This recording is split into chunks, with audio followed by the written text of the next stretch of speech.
I miss Dadre, guys. How you doing? Miss Dadre. Ikaw lukong ba yan mga nila? Chapay mo, lagi mo ra. Tora. Tongdam ba magikutsim na. Sorry.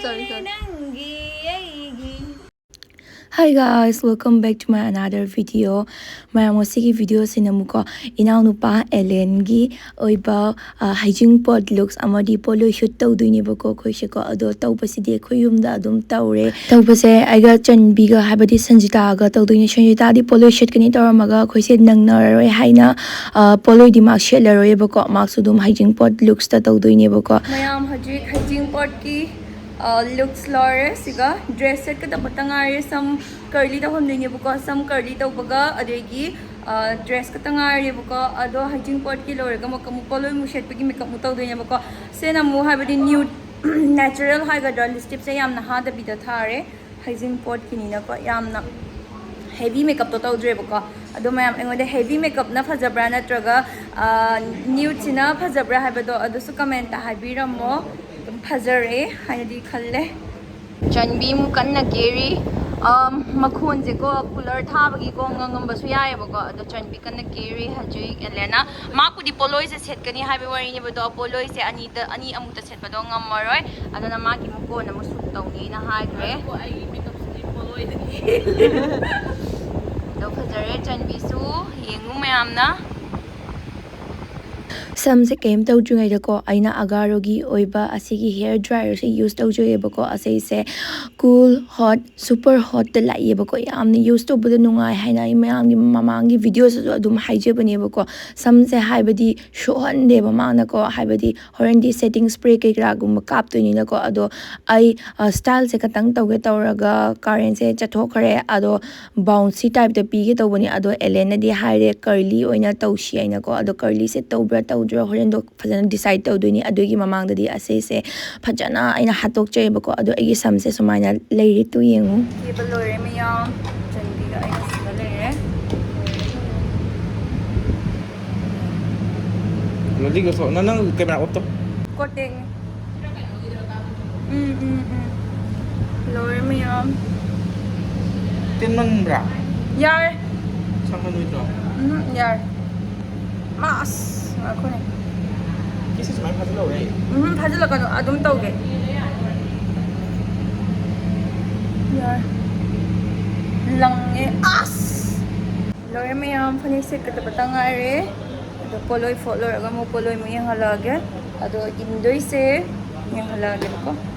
ado mayam aina hajik liwa blouse ase ko thaja wang khai mayum na sponsor to birakpa blouse ni mayam na su blouse se tuning ba leraga di phajana yeng biu ko phajabani yam na ado magi insta page se mayam na check out to bio ai number su hapcharam ge adoga illiver rani sina ko nambol collection ge ni mayam na ase su check out to bio ado aina blouse tas eng na yam na phajabi habado oire ko Baby sala so yeng ga da ba mayam se ne yam gre ne baby hi tara Hi Mia, mayo. Kanan ke bi no? Kikina. Nang si cake jaga dro. Jaga ni. Wow, hayo. Hoi, jingi. Mau. Hobby ke. Heijingpot. Ay, nangi Heijingpot ne. Ay lakpa ne. Nang kay hobby ke hayo. Hoi. Chumdoi. Ilalami Heijingpot yam nuai. Yam patta ba na lor. Side to. Namo do su hai nam pyo. Ay yung Ya, mo hoji siya dito. Kanya mga nabi ko to kat lagi. kay namin ang pinasa Heijingpot lai ngai se. Yang Bordo na ki dal na hiso ta dubla sale. Yang nuai mo yung kunci. Yan yes na yo.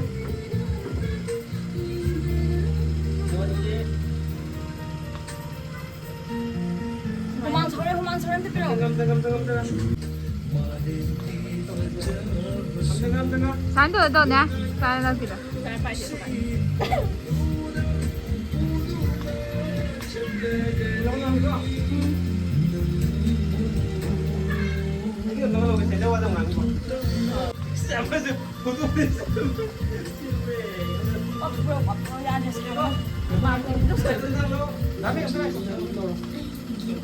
Yan ba?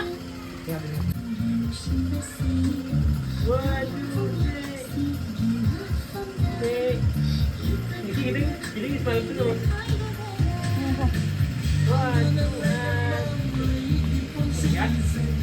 ꯑꯗꯨꯒ ꯃꯌꯥꯝ ꯑꯁꯤꯒꯤ ꯀꯦꯛꯁꯦꯀꯣ ꯍꯥꯏꯗꯤ ꯍꯩꯖꯤꯡꯄꯣꯠꯀꯤ ꯀꯦꯛꯁꯤꯅꯀꯣ ꯑꯩꯈꯣꯏꯒꯤ ꯆꯤꯆꯦ ꯁꯣꯕꯤ ꯑꯩꯅ ꯑꯥꯏꯂꯥꯁ extension ꯑꯃꯗꯤ nail extension ꯇꯧꯕꯗꯣꯀꯣ ꯃꯣꯏꯒꯤ ꯆꯤꯆꯦꯅ sponsor ꯇꯧꯕꯤꯔꯛꯄꯅꯦꯕꯀꯣ ꯀꯦꯛꯁꯦ ꯁꯥꯊꯤꯅ ꯍꯥꯎꯋꯦ ꯑꯗꯣ ꯃꯌꯥꯝꯅꯀꯣ ꯍꯥꯏꯕꯗꯤ ꯕꯔꯊꯗꯦꯒꯨꯝꯕ ꯑꯣꯏꯒꯦꯔꯥ ꯑꯗꯨꯗꯒꯤ ꯑꯦꯅꯤ ꯑꯣꯀꯦஷꯟꯒꯤ ꯀꯦꯛ ꯃꯊꯧ ꯇꯥꯔꯒꯁꯨ ꯑꯩ ꯑꯁꯤꯗ ꯅꯝꯕꯔ ꯊꯣꯛꯍꯜꯂꯝꯃꯤꯁꯦꯀꯣ ꯑꯁꯤꯒ ꯑꯣꯔꯗꯔ ꯇꯧꯕꯤꯕ ꯌꯥꯒꯅꯤꯀꯣ ꯀꯦꯛꯁꯦ ꯁꯥꯊꯤꯅ ꯍꯥꯎꯋꯦꯕꯀꯣ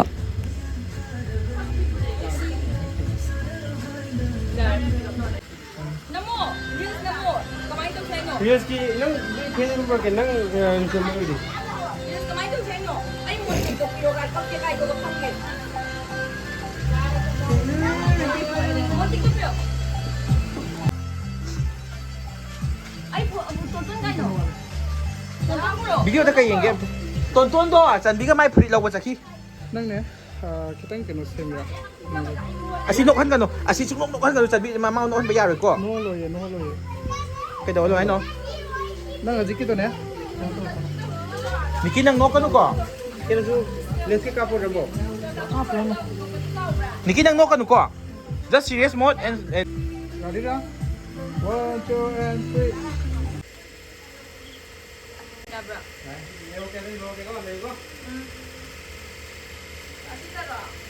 Kumang he ya dre hai ba.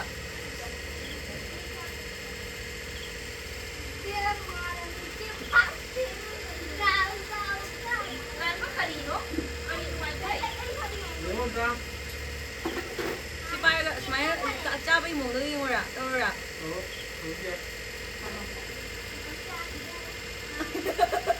Kaya nga siya, umagkitsabay din. Machinito lang yun, ko?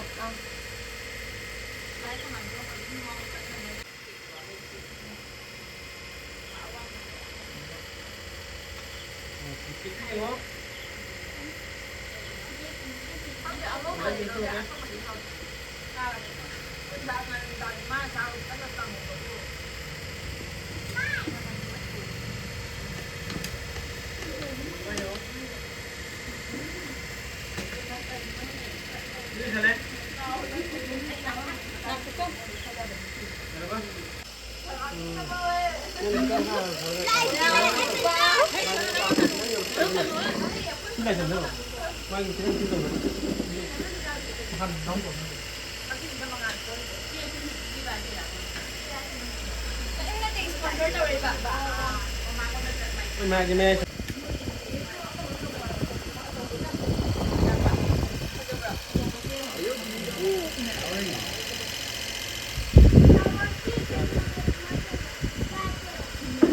Happy birthday to me.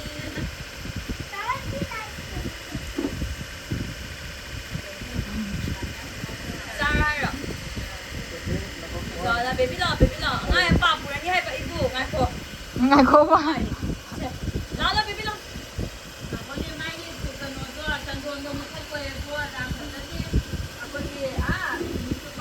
Ako ko din na. Nó không ăn nang na ngay nang cho ni adjust đâu na.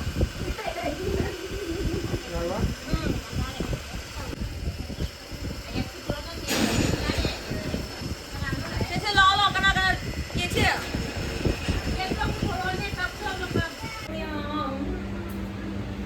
Thì liên cái mũi của đi. Potloi cái dạng đấy cắt rồi.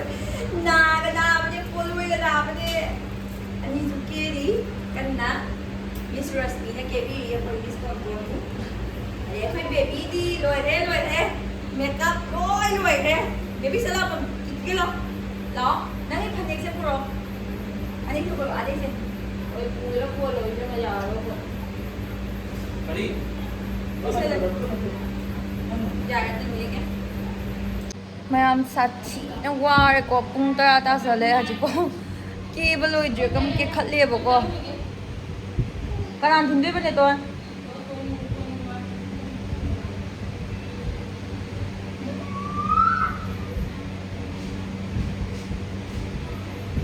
Sabi? ya ja ni alan to sa ware ta sem nyam ngasai yan nude tawre hajik na heavy makeup tawre kai na ha ba di color siwa phajare ba kya bra lipstick se ka doge phajabra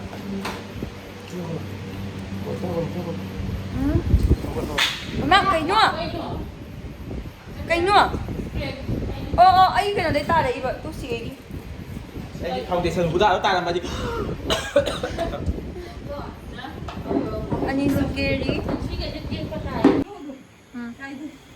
Pagalit-salit ka niyang wala pagi, hindi mo pagi, irani.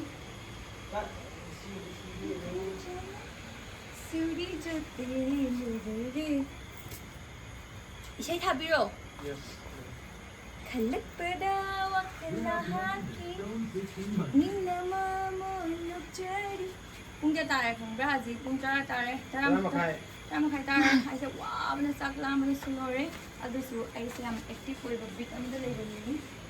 Kasi menu kaya magtinag ko daw. Kalak padawa kalahaki, Malang na hayo sa iyo, malang hayo. ninamamulog jari. Pero amo talaga, maning mamang untuk Potloi. Palaw ka sunod daw siya. Dami.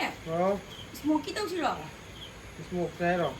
Aduga mayam ko ngasigi akhoi photo ka piriba amadi videography to biriba LM click ko sumaina wedding album se pijagani bako mayam na any apamba mong the customize to biraga haiba yagani bako aduga asigana haibadi blue color se yamna phajaba color ni bako ado mayam gi wedding season su yausale dana ko aduga photography tawningba videography tawningba any inquiries ki matangda aina tholiba number asida inquiry to biba yagani ko haibadi any related ko Luhongbugi album se uraga mayam su sumaina ka phajaba album ka memories oina baga thamningdra ado thamningbugi damakta LM click ta contact to wiba yagani adoga siga leire luhongbugi album se ko nushidra ko yamna family photos oigera any photos oigera sumaina album daga thamjanba haiba se ti ko nushidana ko memories oina adoga ko ase se ko qualities ta so depend tawi haibadi mayamna quality afaba pamagadi sumaina phajana tawbirakani ba ko ado mayam si yengu kundoling bagi kisu oidoine bako mayamne any customize to biba yagani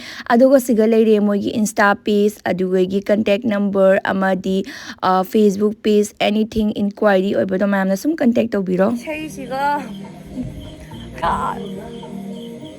Si table sila thopiro. Ay wa ano si dor. Mayam guys. Ibare. Asi si uine yung name ta. Dasur. Asi uye betul. Si tu. Like sila. Nat. How is that? Harap mo ba video? Video harap mo ba? Film dalo. Kamay, sig mo thatoy ra. Film dalo. Film dalo. Film mo talo. Cái gói đây, mày cứ nhặt, làm cái rụng. Mày cứ ôm rồi. Asi ôn ta tao đến đây sửa. Mày cứ ôm rồi. Kamay taro hay no? Hadi. Ini mereka yang ada. Jadi, ayo bro. Udah. Lên lại cho lâu. Jadi dah.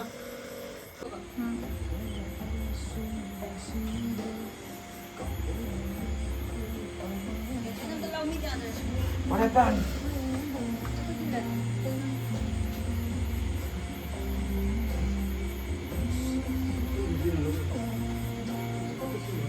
Đây, apa ni?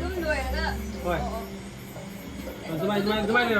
Kanina namihat tu, mai. Dia mau pergi. Betul. Kakon ni kayo no? Enggak, dami.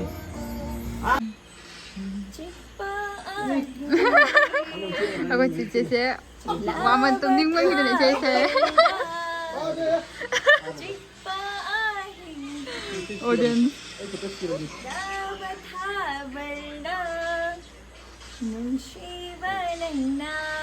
Ada nang sarbo.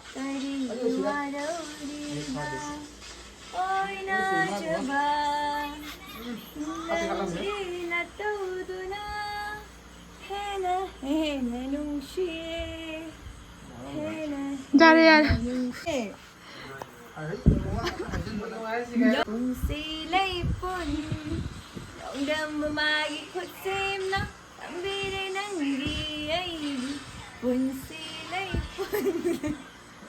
Chiga. Hanglab thamoigi kachilda leptana leibiu inata aigi thamoi se nang khakiri he ꯅꯨꯡꯁꯤꯕ ꯍꯪꯉꯣꯏꯁꯨ ꯂꯥꯛꯑꯦ ꯑꯩꯉꯣꯟꯗ ꯆꯩꯔꯛꯇꯧ ꯃꯌꯥꯝꯁꯦ command ꯁꯛꯇꯨꯒ ꯄꯛꯇ꯭ꯔꯦ ꯏꯁꯩꯗꯨꯒ ꯁꯣꯝꯗ ꯑꯩꯅ ꯋꯥꯕꯒꯤ ꯅꯨꯡꯉꯥꯏꯔꯤꯁꯦ ꯅꯣꯏꯅꯗꯤ ꯈꯪꯗꯕꯀꯣ ꯌꯥꯝꯅ ꯊꯣꯠ ꯅꯧꯕꯤ ꯀꯩꯅꯥꯅꯤ ꯊꯣꯠ ꯅꯧꯕꯤ ꯁꯥꯔꯤ ꯄꯨꯡ ꯀꯌꯥ ꯇꯥꯔꯦ ꯈꯪꯕ꯭ꯔꯥ ꯍꯧꯖꯤꯛ ꯀꯌꯥ ꯇꯥꯔꯦ ꯗꯥꯃꯦ ꯆꯥꯝꯃ 47 ꯑꯣꯏꯃ ꯃꯔꯥ ꯇꯥꯗꯣꯔꯦ ꯉꯣꯝꯕꯤ ꯅꯨꯡꯗꯥꯡ ꯑꯣꯏꯔꯦ ꯀꯦꯃꯦꯔꯥꯃꯦꯟꯁꯤꯡ ꯀꯟꯅ ꯃꯣꯕꯥꯏꯜ ꯂꯦꯖꯦꯟ ꯀꯥꯞꯅꯔꯤ ꯃꯣꯏꯗꯤ ꯅꯨꯡꯉꯥꯏꯉꯩ ꯎꯄꯥꯏ ꯂꯩꯇꯦ ꯋꯥꯍꯜꯂꯦ ꯋꯥꯔꯤꯕꯗꯤ ꯑꯩꯅꯤꯅꯦ ꯅꯣꯏ ꯅꯠꯇꯦꯅꯦ ꯇꯥꯃꯣ ꯃꯌꯥꯝ ꯗꯤꯗꯥ ꯃꯌꯥꯝ ꯃꯣꯗꯦꯜꯅꯤ ꯀꯩꯅꯣ ꯐꯥꯎ ꯃꯦꯜ ꯈꯔ ꯋꯥ ꯇꯥꯕꯅꯤ ꯏꯁꯇ꯭ꯔꯒꯜ ꯇꯧꯔꯒꯅꯤ What a dialogue.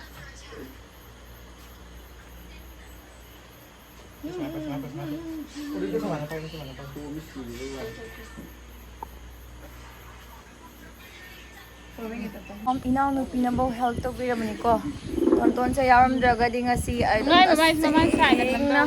ꯌꯦꯡꯒꯦ ꯀꯩꯝ ꯇꯧꯗꯦ ꯇꯣꯟꯇꯣꯟ ꯌꯥꯎꯔꯝꯗ꯭ꯔꯒꯗꯤ ꯑꯩ ꯉꯁꯤ ꯇꯁꯦꯡꯅ ꯑꯩꯈꯣꯏ ꯉꯁꯤ ꯇꯁꯦꯡꯅ ꯋꯥꯒꯅꯤ ꯑꯩꯅꯦꯕ ꯋꯥꯗꯣꯏꯁꯦ ꯑꯇꯩ ꯀꯅꯥꯝ ꯅꯠꯇꯦ ꯑꯗꯣ ꯃꯌꯥꯝꯅꯗꯤ ꯑꯁꯨꯝ ꯅꯦꯒꯦꯇꯤቭ ꯀꯃꯦꯟ ꯄꯤꯔꯛꯀꯅꯤ ꯐꯖꯩꯒ ꯊꯤ ꯀꯥꯏꯅ ꯑꯗꯣ ꯋꯥꯔꯤꯁꯤꯗꯤ ꯎꯕꯤꯔꯣꯏꯌꯦꯕꯀꯣ ꯄꯨꯡ 12 ꯇꯥꯔꯕꯅꯤ ꯁꯨꯃꯥꯏꯅ ꯅꯠꯇ꯭ꯔꯣꯁꯦ ꯁꯦꯠꯂꯤꯁꯦ ꯈ꯭ꯋꯥꯡꯒꯁꯦ ꯅꯥꯕꯅ ꯇꯦꯛ ꯇꯦꯛ ꯂꯥꯎꯔꯕꯅꯤꯀꯣ ꯑꯦ ꯐꯖꯔꯅꯤ ꯐꯖꯩ ꯂꯪꯗ ꯄꯤꯔꯛꯑꯣ ꯑꯩ ꯐꯥꯔꯒꯦ ꯁꯤꯒꯩꯁꯦ ꯃꯌꯥꯝ ꯋꯥꯔꯦ ꯐꯖꯅ ꯄꯣꯁ ꯀꯃꯥꯏꯅ ꯄꯤꯗꯣꯏꯅꯣ ꯈꯟꯕꯗ ꯃꯝꯃꯦ ꯑꯩꯗꯤ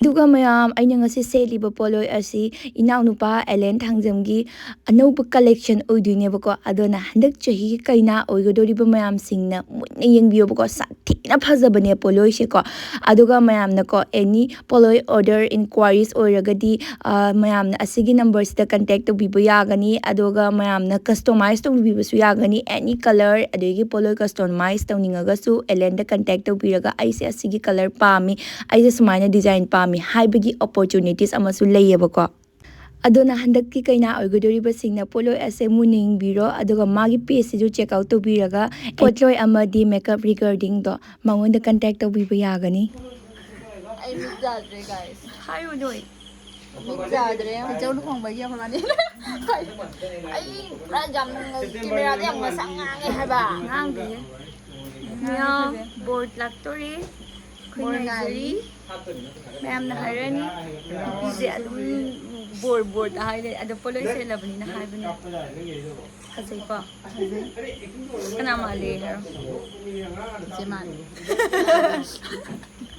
ꯅꯪꯁꯨ ꯌꯥꯎꯋꯣ ꯀꯩꯅꯣ ꯑꯗꯨꯝ ꯊꯣꯛꯏꯗꯨꯗꯤ ꯀꯦꯃꯦꯔꯥ ꯑꯗꯨꯝ ꯐꯖꯩꯗꯨꯕꯨ ꯏꯅꯥꯎꯅꯨꯄꯤ ꯑꯅꯤꯁꯤꯒ ꯂꯩꯔꯦ ꯑꯗꯣ ꯑꯩꯈꯣꯏ ꯍꯧꯖꯤꯛ ꯕꯣꯔ ꯂꯥꯛꯇ꯭ꯔꯤꯉꯩꯒꯤ ꯃꯃꯥꯡꯒꯤ ꯐꯣꯇꯣ ꯈꯔ ꯅꯝꯍꯧꯔꯒꯦ ꯇꯧꯕꯅꯦ ꯌꯥꯔꯦꯀꯣ ꯃꯌꯥꯝ ꯀꯩꯅꯥ ꯃꯃꯥꯟꯅꯕꯤ ꯀꯩꯅꯥ ꯃꯆꯟꯅꯨꯄꯤ ꯍꯥꯏꯌꯨꯔꯦ ꯅꯪ ꯀꯩꯅꯥ ꯃꯆꯟꯅꯨꯄꯤꯁꯤ ꯌꯥꯎꯔꯦ ꯃꯃꯥꯟꯅꯕꯤ ꯅꯠꯇꯦ ꯃꯃꯥꯟꯅꯕꯤ ꯅꯠꯇꯦ ꯁ꯭ꯅꯤꯀꯤ ꯌꯥꯝ ꯐꯖꯩꯌꯦ ꯀꯞꯈꯠꯂꯛꯑꯕꯅꯦ ꯀꯛꯈ꯭ꯔꯦ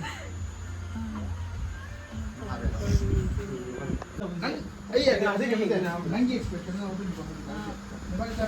ꯑꯩꯗꯤ ꯌꯥꯕ꯭ꯔꯕ ꯍꯦ ꯚꯥꯏ ꯑꯝꯇ ꯃꯩ ꯊꯥꯗꯣꯛꯈ꯭ꯔ ꯆꯠꯂꯣ ꯁ꯭ꯋꯥꯏꯗ ꯑꯗꯨ ꯌꯥꯏꯅꯦ ꯅꯣꯏꯕꯥꯅꯤꯁꯦ ꯐꯝꯂꯤꯉꯩꯗꯅꯦ ꯀꯩꯅꯣ ꯇꯧꯔꯒꯅꯦ ꯅꯞꯁꯟꯅꯔꯒ ꯖꯥꯝ ꯍꯥꯞꯄꯒ ꯇꯧꯔꯒ ꯌꯥꯔꯕ ꯅꯣꯏ ꯂꯨꯍꯣꯡꯕ ꯆꯠꯂꯤꯅꯦ ꯇꯨꯝꯕ ꯌꯥꯔꯣꯏꯗꯣꯔꯤ ꯀꯩꯅꯥ ꯃꯃꯥꯟꯅꯕꯤ ꯐꯣꯇꯣ ꯌꯥꯝ ꯅꯝꯖꯅꯤꯡꯕꯤꯗ ꯁꯥꯗꯣꯏꯅꯦꯕ ꯅꯣꯏꯕꯥꯅꯤꯁꯦ ꯅꯠꯇ꯭ꯔꯥ ꯌꯥꯝ ꯌꯥꯝꯖꯅꯤꯡꯕꯤꯗꯣ ꯀ꯭ꯔꯤꯛ ꯀ꯭ꯔꯤꯛ ꯇꯛꯑꯒ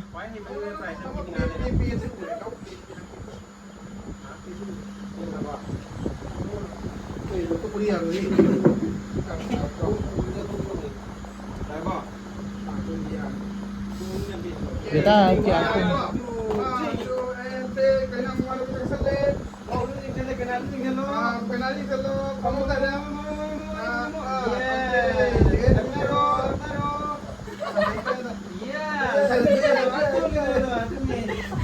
ꯍꯦꯜꯂꯦ ꯃꯌꯥꯝ ꯁꯨꯠꯁꯦ ꯇꯧ ꯂꯣꯏꯔꯛꯄꯗ ꯄꯨꯡ 2 ꯍꯦꯜꯂꯦ ꯑꯗꯣ ꯌꯥꯗ꯭ꯔꯦ ꯁꯤꯗꯣꯔꯦ ꯀꯩꯅꯣꯝ ꯇꯧꯔꯦ ꯑꯗꯣ ꯀꯦꯕꯤꯔꯤꯕꯁꯤꯅ ꯃꯤꯁꯇꯔ ꯑꯦꯂꯦꯟ ꯑꯗꯨꯒ ꯀꯦꯃꯦꯔꯥꯃꯦꯟꯁꯤꯡꯁꯨ ꯍꯥꯏ ꯇꯧꯔꯣ ꯂꯥꯛꯑꯣ ꯗꯥ ꯃꯦꯛ ꯂꯥꯛꯑꯣ ꯗꯥ ꯁꯨꯜ ꯀꯥꯏ ꯆꯠꯈ꯭ꯔꯒꯦ ꯂꯥꯛꯑꯣ ꯑꯦꯂꯦꯟ ꯅꯪꯁꯨ ꯂꯥꯛꯑꯣ ꯑꯔꯣꯏ ꯚꯤꯗꯤꯑꯣ ꯑꯣꯏꯅ ꯀꯩꯝ ꯇꯧꯔꯦ ꯌꯥꯎꯁꯤ ꯌꯥꯎꯁꯤ guys ꯄꯨꯂꯞ ꯌꯥꯎꯖꯈ꯭ꯔꯕꯅꯤ ꯁꯨꯠꯁꯤꯗ ꯑꯗꯣ ꯁꯤꯗꯔꯛꯄꯁꯨ ꯌꯥꯎꯗꯣꯏꯅꯦ ꯃꯤꯁꯇꯔ ꯑꯦꯂꯦꯟ ꯑꯗꯨꯒ ꯗꯥꯁꯨꯔ ꯂꯥꯛꯑꯣ ꯚꯤꯗꯤꯑꯣꯒ꯭ꯔꯥꯐꯔ ꯁꯅ ꯗꯥꯁꯨꯔ ꯅꯪ ꯂꯥꯎꯅꯦ ꯂꯥꯎ ꯑꯩꯈꯣꯏꯒꯤ ꯂꯥꯏꯠ ꯑꯦꯁꯤꯁꯇꯦꯟ ꯂꯥꯏꯠ ꯑꯦꯁꯤꯁꯇꯦꯟ ꯀꯥꯏꯅꯣ ꯑꯩꯈꯣꯏ ꯂꯥꯏꯠ ꯑꯦꯁꯤꯁꯇꯦꯟ ꯀꯥꯏꯅꯣ ꯍꯥꯏ ꯇꯧꯔꯣ ꯑꯗꯣ ꯃꯌꯥꯝ ꯄꯨꯝꯅꯃꯛꯁꯦ ꯌꯥꯝ ꯋꯥꯔꯦ ꯍꯧꯖꯤꯛ ꯄꯨꯡ 2 ꯇꯥꯔꯦ ꯇꯁꯦꯡꯅ ꯍꯥꯏꯔꯒꯗꯤ ꯑꯗꯣ ꯃꯌꯥꯝ ꯃꯇꯥꯡ ꯑꯁꯤꯗ ꯚꯤꯗꯤꯑꯣꯁꯦ ꯂꯣꯏꯁꯤꯟꯖꯔꯒꯦ ꯑꯗꯨꯗꯤ ꯃꯌꯥꯝ ꯄꯨꯝꯅꯃꯛꯁꯨ ꯕꯥꯏ ꯕꯥꯏ ꯇꯧꯔꯣ ꯕꯥꯏ ꯕꯥꯏ ꯑꯅꯤꯗ ꯕꯥꯏ ꯕꯥꯏ ꯇꯧꯔꯦ